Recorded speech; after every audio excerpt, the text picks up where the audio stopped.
ஆட்சி அதிகாரத்தில் பங்கு வேண்டும் என்பதில் உறுதியாக இருப்பதாகவும் காங்கிரஸ் முன்னாள் மாநில தலைவர் KS அழகிரி கூறியுள்ளார். இதே கோரிக்கையை வலியுறுத்தி பெரம்பலூர் மாவட்ட காங்கிரஸ் நிர்வாகிகள் கூட்டத்திலும் தீர்மானம் நிறைவேற்றப்பட்டுள்ளது.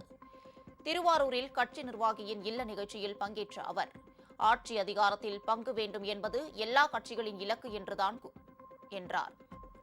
எல்லா அரசியல் கட்சியும் தான் வளர வேண்டும் என்றும் அதிகாரத்தில் பங்கு வகிக்க வேண்டும் என்று விரும்புவது இயல்புதான்.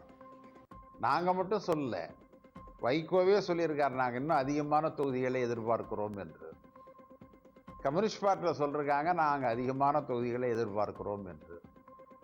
திருமாவளவன் ஆரம்பத்திலேயே சொன்னவர் அவர்தான், அதிக தொகுதிகளை எதிர்பார்க்கிறோம் என்று.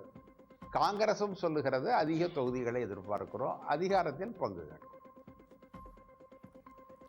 இதனிடையே தமிழகத்தில் ஆட்சியிலும் அதிகாரத்திலும் பங்கு கொடுக்கும் கட்சியுடன் கூட்டணி வைக்க வேண்டும் என்று பெரம்பலூர் மாவட்ட காங்கிரஸ் கமிட்டி நிர்வாகிகள் ஆலோசனைக் கூட்டத்தில் தீர்மானம் நிறைவேற்றப்பட்டுள்ளது.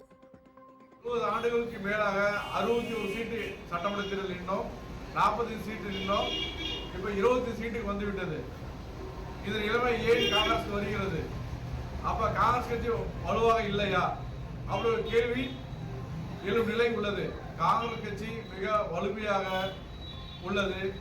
காங்கிரஸ் நட்புடனும் மரியாதையுடனும் ஆட்சியில் பங்கு யார் தருகிறார்களோ அவர்களுக்கு தான், அந்த கட்சியுடன் தான் கூட்டணி வைக்க வேண்டும் என்ற தீர்மானத்தை பெரம்பலூர் மாவட்ட காங்கிரஸ் கமிட்டி வலியுறுத்தியுள்ளது.